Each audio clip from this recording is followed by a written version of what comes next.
David R. Guttery is the president of Keystone Financial Group in Trussville, Alabama. David Guttery and Seth Edgell are financial advisors who represent Emeritus Investment Company, LLC, and Emeritus Advisory Services. Please stay tuned through the end of the video for additional important disclosure information. Hello everyone, I'm joined today by David Guttery, President of Keystone Financial Group in Trussville, to share his thoughts about data distortion and avoiding sensationalism. David, thanks so much for joining us today. Within our last interview, you offered your thoughts about the potential for changing economic seasons in 2024. Today, I believe you're going to offer thoughts about avoiding sensationalism and being influenced by data distortion. This sounds like it could be interesting. That's correct. We're in the midst of yet another politically charged season of media rhetoric. Economic metrics continue to show improvement as we've discussed in previous videos, but unfortunately, this seems to be lost in the sensationalism of an election year. In my opinion, sometimes data is being distorted when it conveniently fits a narrative. In other cases, there's just more to the story than what might superficially meet the eye. As we've discussed within previous videos, a crisis-driven rapid adoption of technology, focused primarily on what have come to be known as the Magnificent Seven stocks, has served to skew market performance metrics. If there was ever a time for patience, clarity, and a spherical approach to analytical thought, it's now. Objects in the mirror are indeed closer than they appear at the present time. Well, I'm sure our viewers are eager to hear your thoughts on this subject. So, David, can you elaborate on the last point that you just made? How are a small handful of stocks skewing the returns of the broader market? Sure. Let me first offer this weather analogy. You know how summertime thunderstorms can just boil up seemingly out of nowhere, right? Assume that on a particular day that one such supercell developed over Trussville and for hours dumped 10 inches of rain, creating a 100-year flood event in the process. No other part of Jefferson County received a drop of rain, but Trussville received a downpour that could float Noah's Ark. Imagine if that evening your favorite weather personality remarked that Jefferson County received 10 inches of rain today. Wait a minute, hold on. No, Jefferson County did not receive 10 inches of rain. Trussville did. Bessemer didn't receive a drop. But since Trussville is in Jefferson County, the narrative is that the county received the rain because you can't just conveniently carve Trussville out.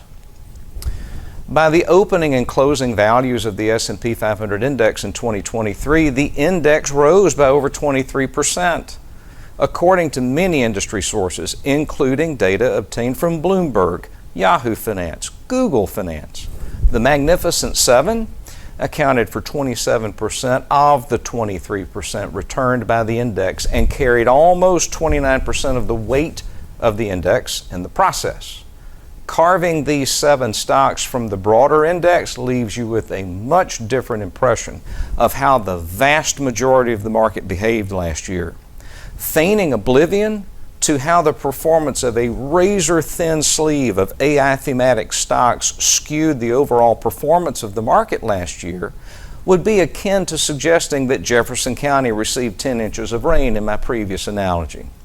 Look, it's important to look beneath the superficial, understand the relative with greater clarity, because failing to do so might entice investors to chase bubbles and not recognize opportunities when they're available.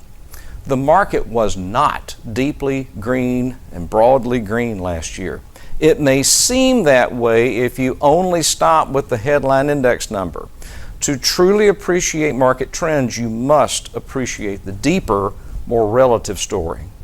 Well, I've never thought about it that way, but the thunderstorm analogy makes a lot of sense.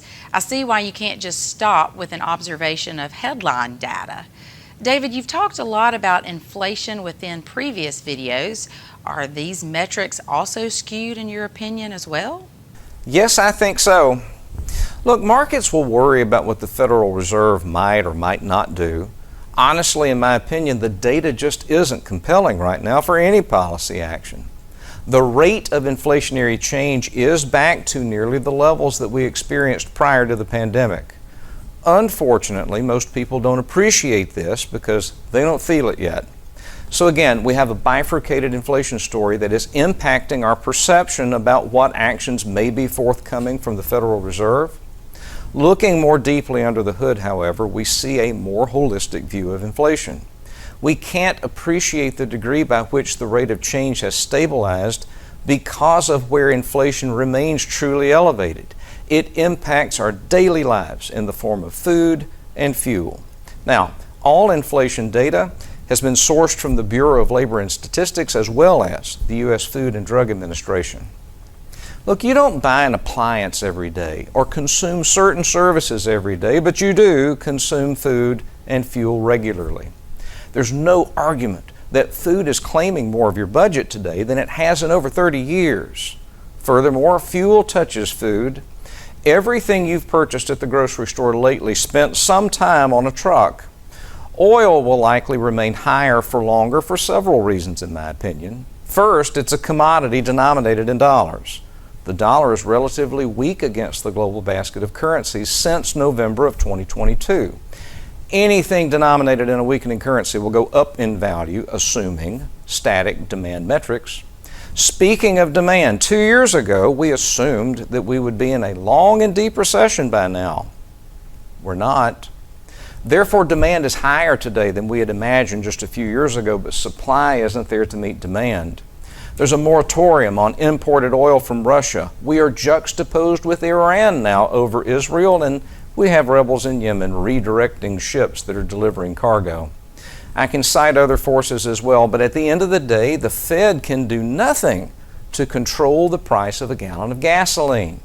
So these two components of inflation will likely remain elevated and therefore will conspire to skew our perception of inflation away from the reality that holistic inflation has indeed improved dramatically. Well, thanks for this explanation, because data like this probably escapes many people in their everyday lives. You mentioned the effects that come with being in a political season as well. Can you elaborate on how this is also a source of distortion? Sure. My high-level advice to everyone is to watch the Golf Channel between now and November. In my opinion, none of the business mass media is providing you with dispassionate, objective, and actionable information about anything right now. It's all about incenting your eyeballs to the screen long enough to watch the next 3 commercials. And after all, that's the source of their revenue, right? One side wants you to believe that the world is crashing, and the other side wants you to believe that things have never been better. They're both wrong. The economy is tepid at best, but it's not crashing. And there is no magic reset button either. This is financial physics, and the reality is that metaphorical water freezes at 32 degrees no matter who's in office. This will take time. I do believe that the negative economic feedback loop has come to an end, but the higher cost of living will hinder the ability of the positive feedback loop to gain traction. The facts are that the University of Michigan's Consumer Confidence Index is much higher than it was in November of 2022. The rate of inflationary change has indeed declined for nearly 2 years. The capacity to spend, therefore, has become marginally better. The ISM Manufacturing Index is again in expansion territory, and this demonstrates the increasingly greater demands from consumers that are being met by higher levels of output. Consumption is 70% of GDP, so all of these metrics are beginning to daisy chain together, and in my mind, are supporting the conclusion that we are indeed emerging into economic spring. We're not going to get there in a straight line or all at one time. This will continue to evolve in fits and starts, but we're headed toward economic summer, in my opinion. Ultimately, this is being overshadowed by the rhetoric of political sensationalism and serving to distort perception away from reality. So in closing, everyone should just remain patient and vigilantly pursue planning goals and not necessarily daily green or red arrows, while being tactical in the approach to plan implementation. In order to do that, especially now, You must rise above the sensationalism and the distorted metrics. Well, David, thanks so much as always for this information. And for additional information, David may be reached through the means listed upon the following screen. For the Trustful Tribune, I'm Brandon Dawkins. David Guttery and Seth Edgell independently offer securities and investment advisory services through Emeritus Investment Company, LLC, member FINRA, SIPC, and Emeritus Advisory Services. Information provided in today's segments is gathered from sources believed to be reliable. However, its accuracy cannot be guaranteed and should not be interpreted as tax or legal advice. Any performance stated is past performance and is not indicative of future results.